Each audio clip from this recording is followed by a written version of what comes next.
Imagine this scene. A man is tied tightly with ropes. His people drag him across the ground, mocking and shouting. In front of him is a fire. Not a small fire, but the largest blaze anyone has ever seen. The flames rise like mountains. The heat is so strong that birds flying above fall down, burned by the air. The people cheer as they prepare to throw the man into the fire. They believe he will be destroyed in seconds. But what happens next shocks the entire world. The fire turns cool.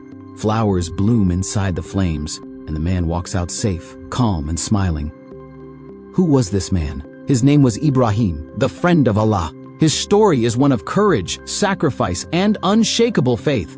Long ago, in the land of Babylon, people lived in great cities filled with wealth and power. But despite their knowledge and beauty, their hearts were blind. They worshipped idols, statues made of stone, wood, and metal. These idols were placed in temples, decorated with jewels and surrounded with food. People bowed, begged, and prayed to them. Even Ibrahim's own father was one of the makers of idols. His hands carved wood and stone into figures, which he then sold in the market. But little Ibrahim was different.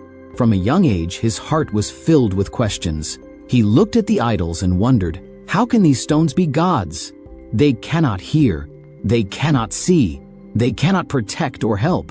While others played, Ibrahim thought deeply about the world around him. At night, he looked up at the sky. He saw the shining stars and whispered, "Maybe this is my Lord?" But when the stars faded at dawn, he said, "No, my Lord does not disappear." Then he looked at the moon, glowing beautifully in the night. "Could this be my Lord?" But when the moon sank into the horizon, he said, "No, my Lord does not vanish." Then he saw the sun shining brightly and giving light to the earth. "Could this be my Lord, the greatest of all?" But when the sun set, he declared, "No, my Lord is the one who never disappears. My Lord is Allah, the creator of everything in the heavens and the earth." This was the beginning of his journey, the journey of truth. As Ibrahim grew older, he spoke with wisdom far beyond his age. He often challenged his father, "Oh, my father, why do you worship something that cannot hear, cannot see, and cannot help you in any way? Why not worship Allah, the creator of everything?"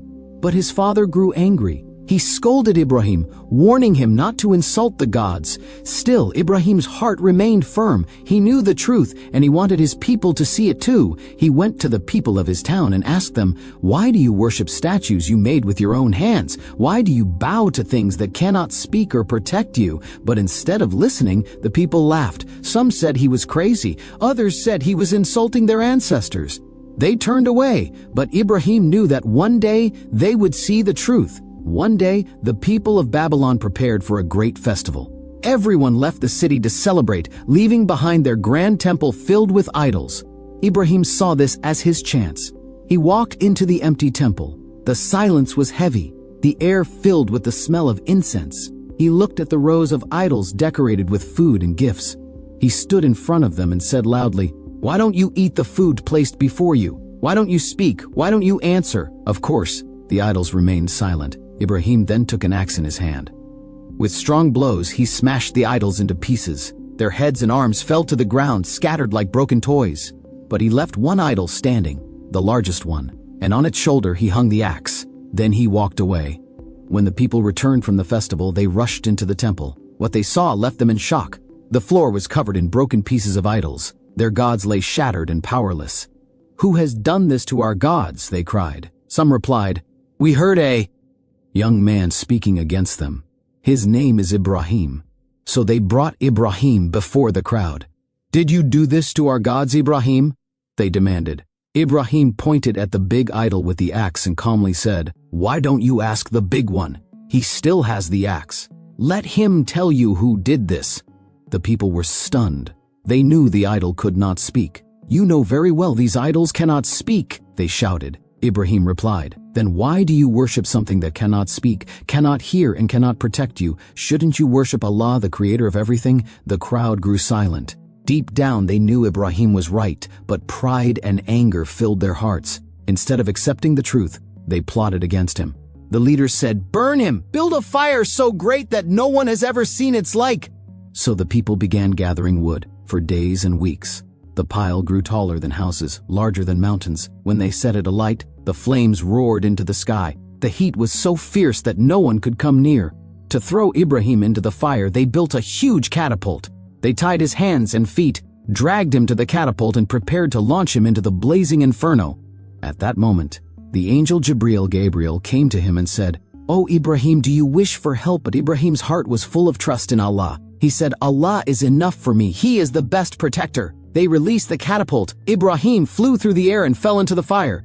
The people cheered, thinking they had destroyed him.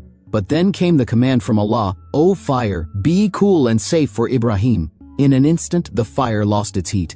The flames turned into flowers, the ground into green grass. The ropes that tied him burned away, but his skin was untouched. Ibrahim sat peacefully in the middle of a beautiful garden. The people watched in shock. Their fire, which could burn mountains, had become harmless. This was one of the greatest miracles of Allah. After this, Ibrahim knew his people would never accept the truth, so he left Babylon with his wife Sarah. They traveled across lands, spreading the message of Allah wherever they went.